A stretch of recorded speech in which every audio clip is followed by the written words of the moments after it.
everybody. Welcome to Dot Life, Dorchester's only hyper-local podcast for news, commentary, and analysis. And you may be wondering, where is Erin Caldwell? Why is Bill Forry yammering at me at the beginning of the show instead of just throughout the show as usual? Well, I'm here to host Dot Life this week.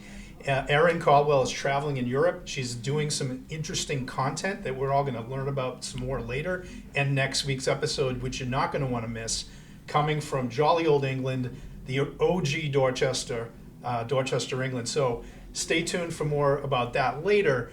But Erin is traveling, and so the hosting duties for the .News segment this week fall to yours truly. But don't worry, and please don't turn this off already, because I did bring reinforcements to help make this a more interesting show this week. I'm joined by my wife, my partner, and my co-publisher, in that order, Linda Dorcena Forry. Thanks, Linda, for coming back. Thank you for having me. Hi, everyone. And this week, for the very first time, her debut episode on Dot Life is our very own Dorchester Reporter staffer, Cassidy McNeeley. Welcome, Cassidy. Thank you. I'm very excited to be here today. We're so happy you could join us all the way from your desk right next door to where we're filming this. I mean, you made a journey of about 5 or 6 feet total. Yeah. But you did agree to do this, and we're appreciative. We have so much to talk about with you because in addition to being an amazing, intrepid reporter for us for the last 2 years, can you believe that? It's crazy. Something. Every time people ask me how long I've been here, I'm like, I think a month. Yeah. It sometimes feels like that, but it's been a couple of years. Mm-hmm. And Cassidy, you started with us as an intern when you were finishing your degree at Northeastern. Yes. Now you're a full-blown reporter, but in addition to that, you're a new resident of Dorchester. I am. Welcome. Yeah. Thank you. Yes, my commute isn't just short from my desk anymore. It is cute from my apartment. And I have about a 15-minute walk here now instead of my 2-hour-long drive to and from every morning. So that's definitely made life a lot more enjoyable. You made such a great life decision moving into Dorchester. Absolutely. And I think most of the people who are watching the show and listening to it would agree in that their own life journey. It was a great call, either moving here in the first place or staying here for those of us blessed like me to have been born in Dorchester. Me too. And Linda. Okay. But, this week we're going to talk to you quite a bit, Cassidy, because you do so many stories. Absolutely. I was going through the laundry list of stuff you've just done in the last 3 weeks. It's crazy. So we're going to cover a lot of that ground. But first, we're going to get to a couple of the headlines in this week's Reporter dealing with politics. For starters, we have the city election coming up on November 4th, but actually early voting starts on October 25th. Mm-hmm. So we're going to talk a little bit about that on this episode. We're also going to talk a bit about our neighbors at UMass Boston. They keep making headlines in a good way, actually. We've had a couple of crazy headlines, too. Cassidy will talk about that briefly, but yes. On the good news front for UMass, they're seeing some interesting things with their enrollment and students who are coming from inside, not only Massachusetts, but Boston. I think it's an encouraging story. And then, like I said, we're going to get back into the Cassidy McNeeley files, which are voluminous. But first, let's talk a little bit about this election, Linda. And I want to talk to you, as somebody who used to be on the ballot. Used to be. Quite 7 often. years ago. Unbelievable. And by the way, undefeated, I should mention. I think you went 12-0 or something like that. I did. Oh, okay. I'm like, oh, no. Okay. Not everybody can say that. I know. Some people who are running on the ballot this year have had L's on their record, and some have run the table, like Ruth C. Louis-Jouen, who's the ticket topper on the city council side. But the reason we wanted to billboard this week is to remind everybody that early voting actually starts on October 25th. So depending on when you're watching this pod or listening to it, maybe the day of, who knows. The election itself, the general election, is Tuesday, November 4th. Mm-hmm. Polls are open 7 a.m. to 8 p.m.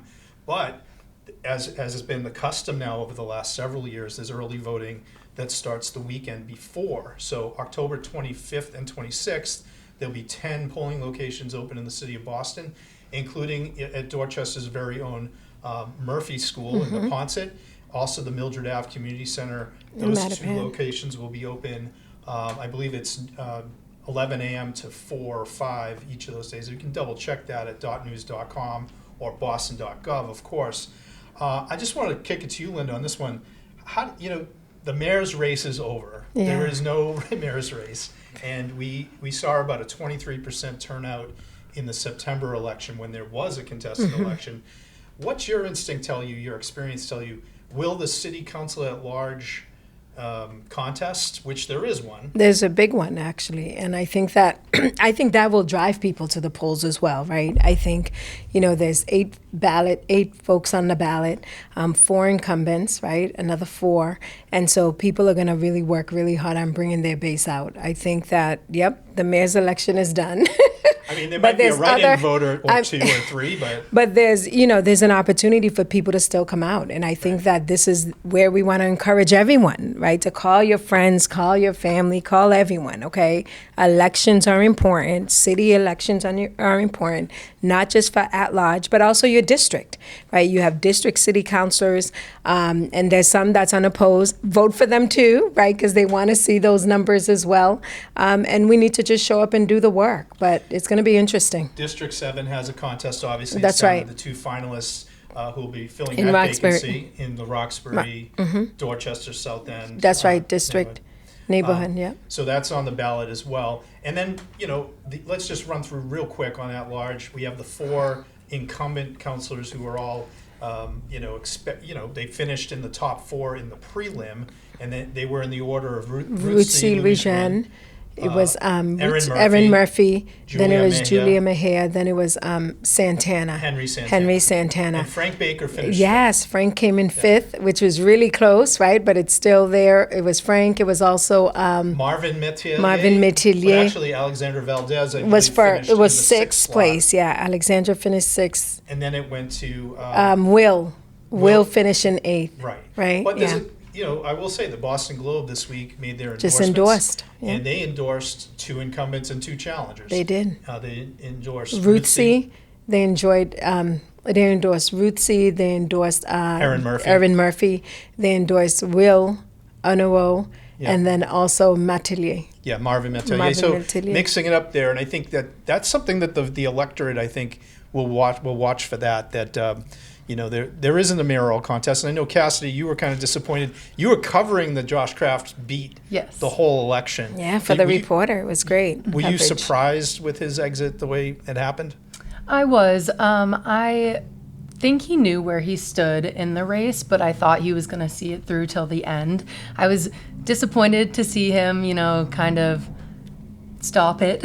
Yeah. But I'm happy that he's still going to put something forward to Mass and Cass and hopefully make a difference to the city in another way. Yeah, we haven't Very heard a good. whole lot about the meat on the bones of that proposal, but he made a commitment in exiting the race that he'd put the money that he was going to spend on the election into that. So we'll have to follow up, and I'm sure we will. I know that you've been working on that. Yes. So just everybody out there, remember to vote if you can. If you're an early voter, like I did last time, I voted at Florian Hall. You did, which is yeah. actually one of the locations coming up. It's the Thursday before the election. You can vote at Florian. I think it's 12 to 5.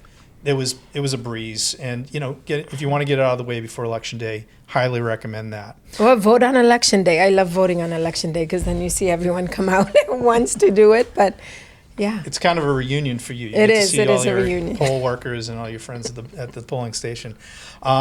Let's talk briefly about UMass Boston, who are our neighbors here. Literally, we're practically on their campus here Yeah. with our offices, right? Cassidy, we talked about there was an incident at UMass Boston not long ago that you were in the middle of, and you were out there covering it, I should say. Yes. It was that hoax that happened with what apparently you're on the early stages seemed like it might have been an active shooter alert. And it was a very kind of scary situation. It was. Turned out to be a hoax, but you were on the scene that day. What was it like? It was interesting. So I was sitting just about right here, ready to leave for the day, when Seth and I noticed a bunch of police cars and fire cars going by. So we're like, we got to make our way over to UMass. When we got there, there was a lot of officers, and it seemed to be a serious incident, like you mentioned. But the longer I stayed, the more relaxed it seemed to be. Yeah. Students were happy to be out of class or out of their dorms, and we're all just congregated in one area around the scene. A lot of them were kind of reporting on their own and had their iPhones up to take live videos on Instagram. So it wasn't what I imagined it to be. I always thought reporting to a scene like that would be really scary and not as kind of calm and relaxed as it was. But unfortunately, I think this generation of students is way too used to things like this happening. Yeah. Mm-hmm. A lot of this generation has been through like rigorous active shooter alerts in their elementary schools at this stage, right? You probably had to go through that in your career. But the good news, obviously, was there was not much ado about nothing. There was no violence that day on the campus. A couple of other things about UMass, and I want to touch on the main story this week, which is our front page story, is just how their enrollment is changing in an interesting way, because they've always had a big mix of kids from all over the world, really, especially in the last couple of decades. There's been an increase in international enrollment. It's a very visible one. You can tell that a lot of the folks who live in Columbia Point in the apartments are grad students. They're coming from international destinations. But what we found just in this, for the first time, they've just reported it in the last week, UMass Boston saying it's their biggest percentage of in-state Massachusetts students in over a decade. About 84% of the incoming class, are from Massachusetts, which is a pretty big number, and a very high percentage of them are from Boston and the Boston Public Schools.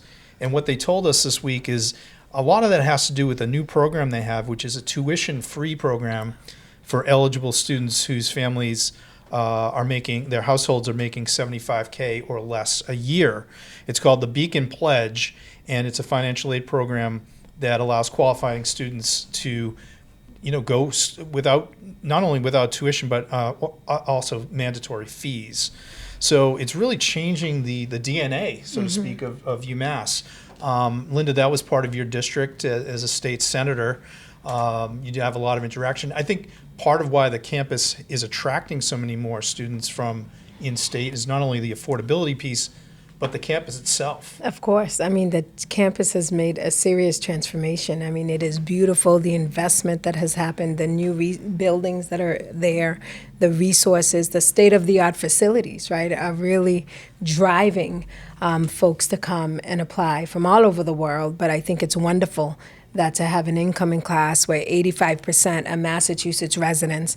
We know it's also cost effective, right? We have the UMass system is a great system, right? That's really amazing in terms of the graduates that they produce, and to be able to have that number of folks from Massachusetts within state, which is less costs, right, for the families, is really important. And also for them to recognize to do this scholarship kind of program for those who make $75,000 or less in terms of annual income is wonderful. And it's amazing to me that one of the statistics of the 2,300 roughly new incoming freshmen at UMass Boston, over 1,000 of them are part of this Beacon Pledge program. It's about half the class, right? Yep. I think it's going to be increasingly successful.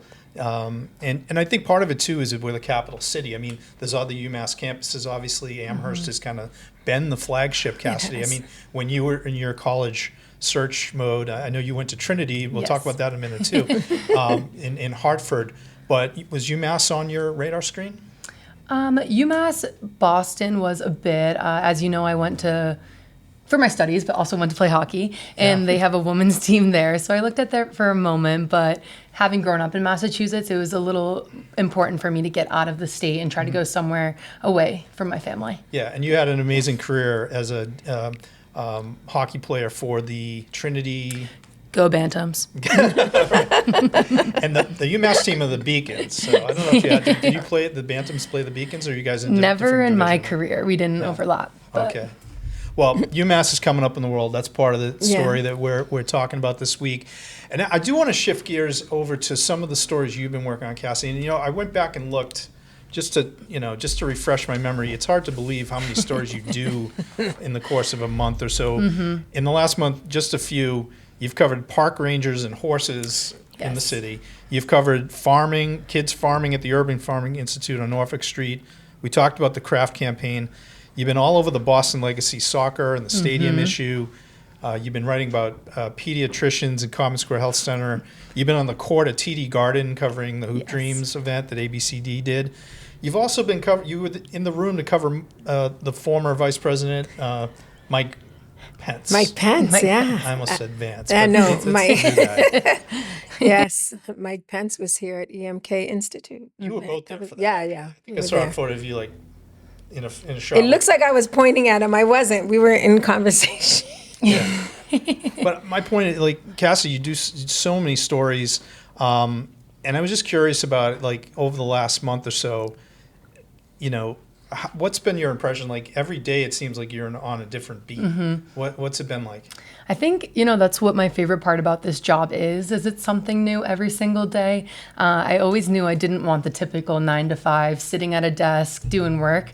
Here I get to go to the TD Garden, like you said, or go visit horses in Mattapan, Roxbury.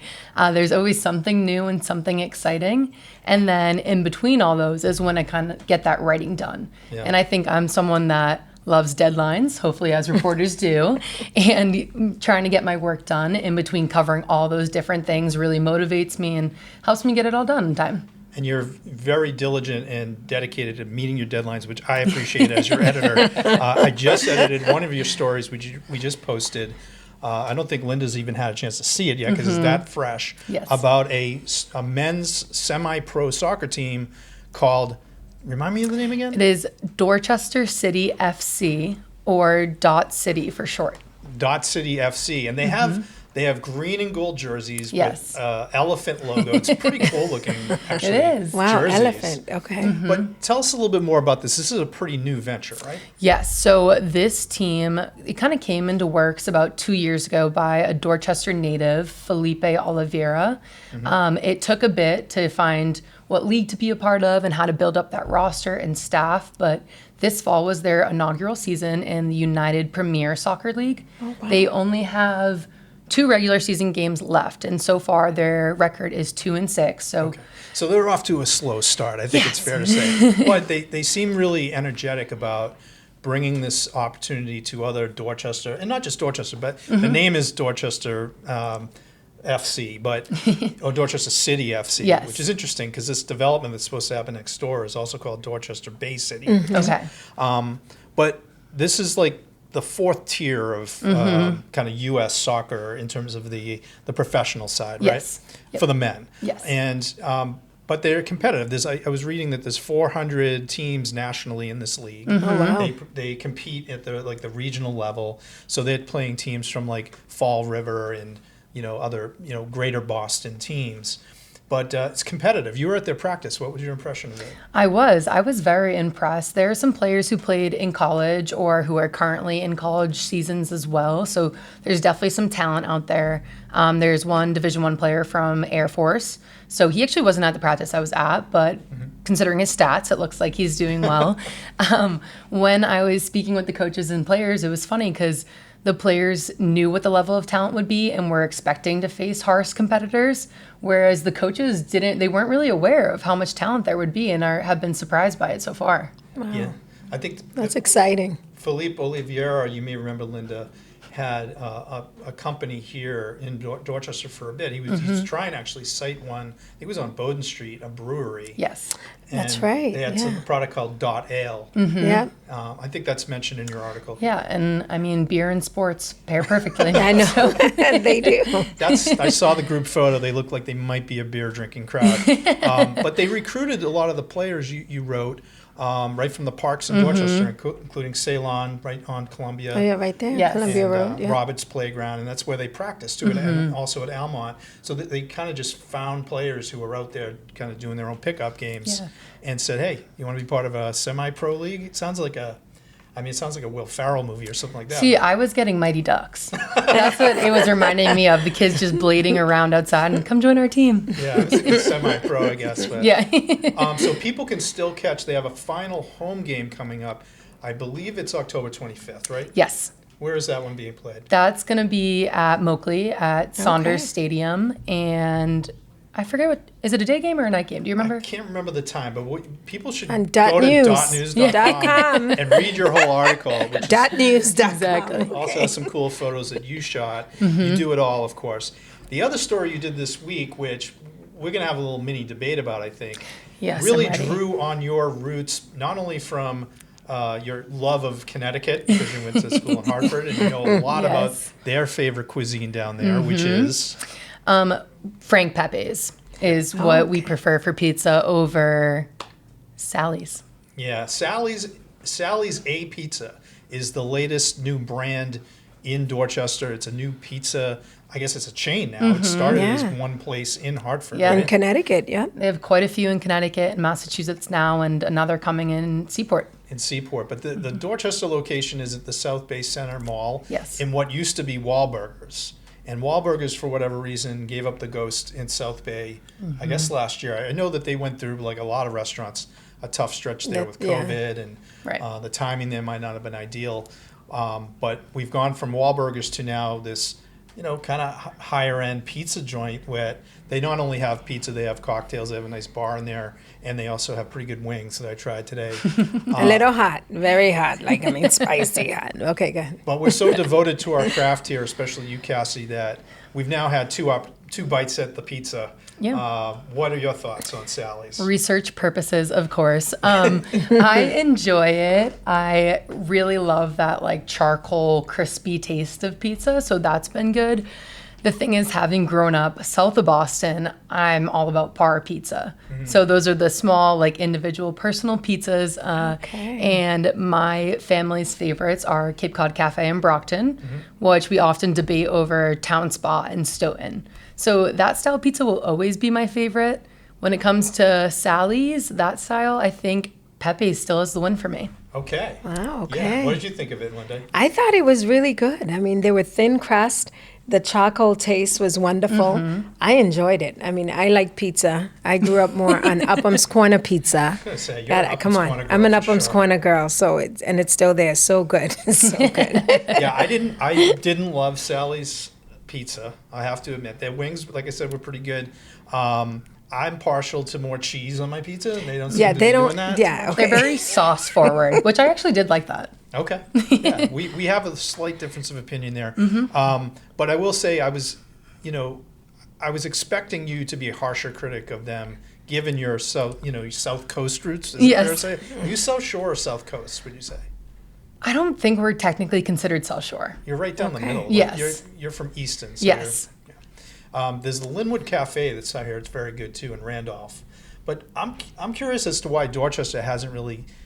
We're not South Shore and we're not South Coast. We're city, but we're close. But we have good pizza. We have Pat's Pizza. We have 5-star pizza is amazing.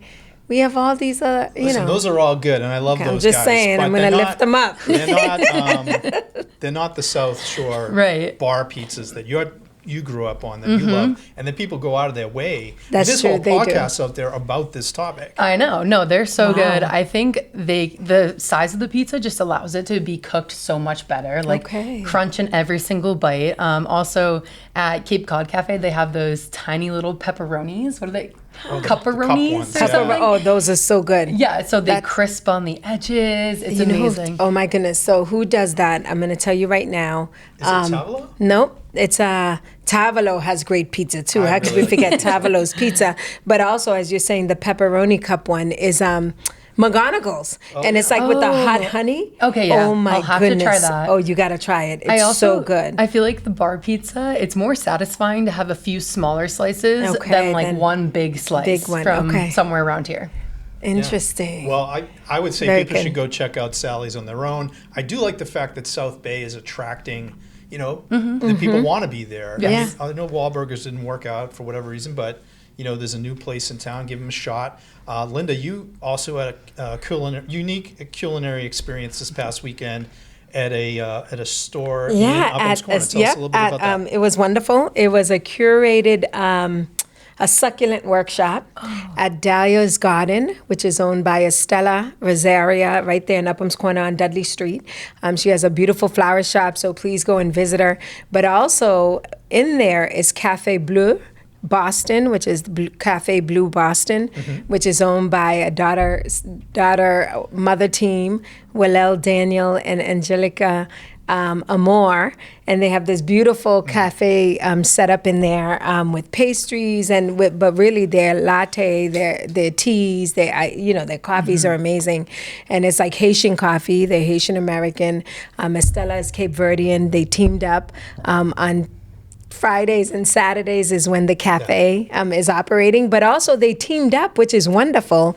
Now, Cafe Bleu, they teamed up with the owner of Via Canuccia. Oh, Via Canuccia, yes. right. So Chef Stefano, who owns that with his wife. Via Canuccia is one of our favorite They're amazing. spots, too. Zendaya, his wife, they own that, right? Chef Stefano and Zendaya owns Via Canuccia, amazing. Dorchester Avenue, St. Mark's area, incredible. But the pastries are from there, and so there was this amazing thing where Estella put together this succulent workshop. How do you put together succulents? I love succulents, but did not know. You only have to water them once every 30 days, okay? What? Once every 30 days, put them in the sun and they will never die. I mean, who knew? Had no idea, but it was great. But then we had the wonderful coffee and iced coffee and teas, and we had the baked goods, and it was amazing. And Chef Stefano stopped by. It was amazing. That's quite a collab. Yeah, it was cool. Three businesses together in that one space. Yeah. And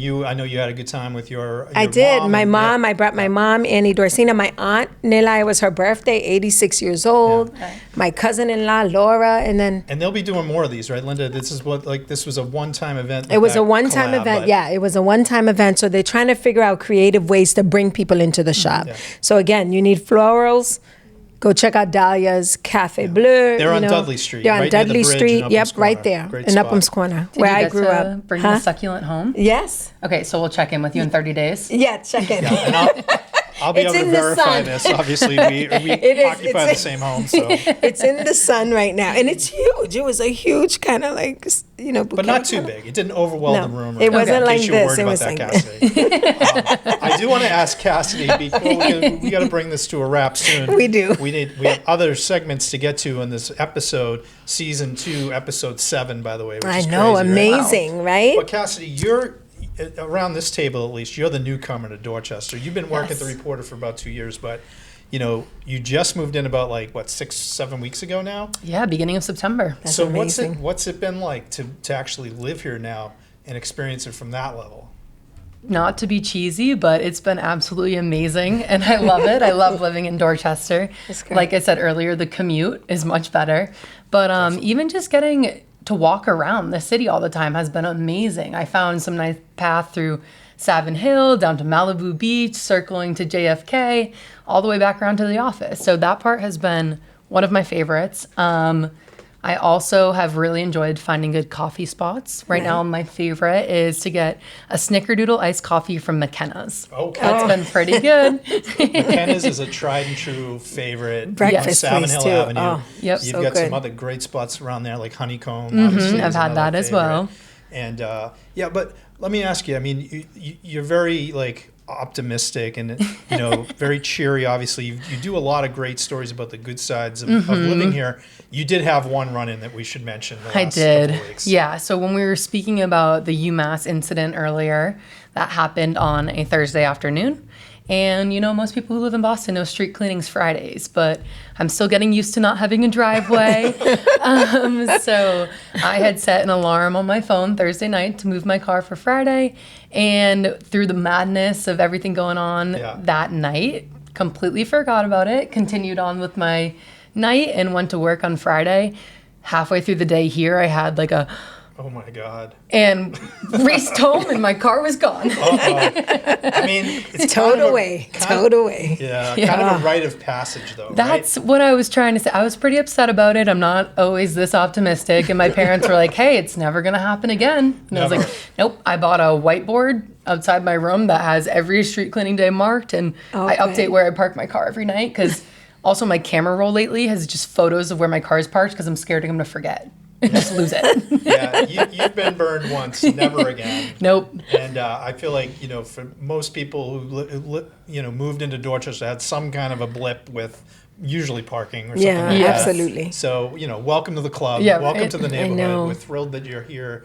And it's meant so much to us to have you on our team these last 2 years. You're knocking it out of the park. Every Absolutely. You're doing incredible work, and we're know, so grateful to have you with us. And now you have the podcast under your belt. I know. And I hope that you'll come back on when Erin's on, because I know she's going to enjoy talking with you as much as we have. So thanks for doing it, Cassidy. Thank you for having me. Thank you, Cassidy. And that's going to be Thank it you, for Bill. our- Good job. Oh, All right. I hope I didn't embarrass Erin too much. And, I will say before we wrap, I'm really looking forward to her return, because I think she's coming back with some really interesting stories and probably some artifacts and gifts from Dorchester, UK. This is like the OG Dorchester where, 400 plus years ago now they organized and resettled here. Obviously the Puritan, the Pilgrims basically from Puritan England relocated. So she's coming back with a whole new vantage point to share with this audience, and we can't wait to hear about it. So thanks for tuning in, and we'll see you next week.